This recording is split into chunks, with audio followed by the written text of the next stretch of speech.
പ്രിയപ്പെട്ടവരെ, ഈ വീഡിയോ നിങ്ങളൊന്ന് ശ്രദ്ധിക്കുക. അമേരിക്കയുടെ കാലിഫോർണിയ, ലോസ് ആഞ്ചലസ് ഇപ്പോൾ കത്തിയമർന്നുകൊണ്ടിരിക്കുകയാണ്. അവിടെ സ്കൂൾ കെട്ടിടങ്ങളും അതുപോലെ ഹോട്ടലുകളും അതുപോലെ പ്രധാനപ്പെട്ട സംവിധാനങ്ങളൊക്കെയും ഇപ്പോൾ നഗരങ്ങളടക്കം ഇപ്പോൾ കത്തിയമർന്നുകൊണ്ടിരിക്കുകയാണ്. അമേരിക്കയുടെ അത്യാധുനിക സൗകര്യങ്ങൾക്കോ സംവിധാനങ്ങൾക്കോ ഇതിനെ നിയന്ത്രിക്കാൻ കഴിയാത്ത വിധം പടർന്നുകൊണ്ടിരിക്കുന്നു എന്നത് അമേരിക്കയെ ആശങ്കപ്പെടുത്തിക്കൊണ്ടിരിക്കുകയാണ്.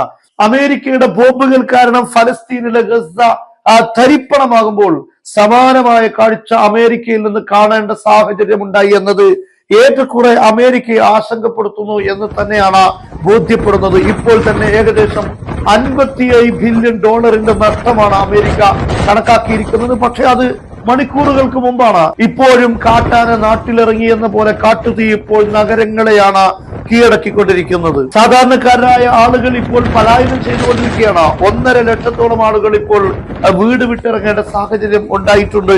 മാത്രമല്ല ഡസൻ കണക്കിന് ആളുകൾക്ക് ജീവൻ നഷ്ടപ്പെടുകയും ചെയ്തു എന്നാണ് പല ചാനലുകളും റിപ്പോർട്ട് ചെയ്യുന്നത്.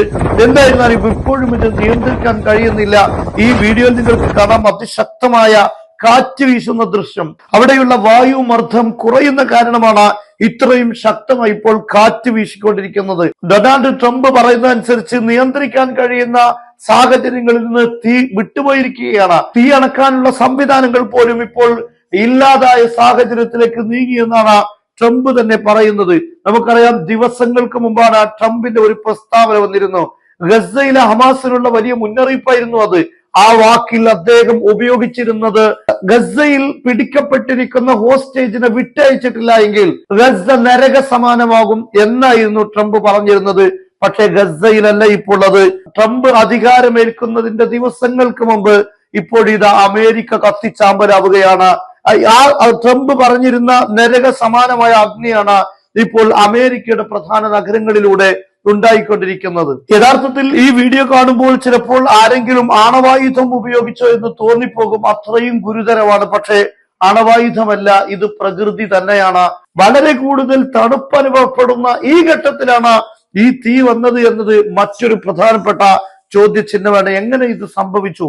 ഇത് ഇപ്പോൾ അതിശക്തമായ രൂപത്തിൽ ഇപ്പോൾ ചൂടുയർന്ന കാരണം തീ പല ഭാഗങ്ങളിലേക്കും പടർന്നുകൊണ്ടിരിക്കുകയാണ്. ആ പടരുന്നത് നിയന്ത്രിക്കാൻ വേണ്ടി ഇപ്പോൾ പല മാർഗങ്ങളും സ്വീകരിക്കുന്നു. പക്ഷെ അതൊന്നും അത്രമാത്രം വിജയകരമല്ല എന്നാണ് ബോധ്യപ്പെടുന്നത്. എന്തായിരുന്നാലും ഒരു കാര്യം ഉറപ്പാണ്, ലോകത്താരും സുരക്ഷിതരല്ല. മനുഷ്യൻ മറ്റു മനുഷ്യർക്ക് ദുരന്തങ്ങൾ സമർപ്പിക്കുമ്പോൾ ആ മനുഷ്യരും ദുരന്തത്തിന് വിധേയമാകുന്ന ചില അവസരങ്ങൾ ഉണ്ട് എന്ന് ഇത് സൂചിപ്പിക്കുകയാണ്. ഇന്നത്തെ ഈ ഒരു ലോകത്തിന്റെ സംവിധാനത്തെ കുറിച്ച് മനസ്സിലാക്കേണ്ടതുണ്ട്. അങ്ങനെ വരുമ്പോൾ ആരും അക്രമികളാവുകയില്ല. സാധാരണക്കാരായ പാവപ്പെട്ട ആളുകളെ ആക്രമിക്കുന്ന സാഹചര്യം ഉണ്ടാവുകയില്ല. കാരണം ആർക്കും ഇവിടെ സുരക്ഷിതമായി ജീവിക്കാൻ കഴിയില്ല എന്ന വലിയൊരു സന്ദേശമാണ് ഇപ്പോൾ ഇത് നൽകിക്കൊണ്ടിരിക്കുന്നത്.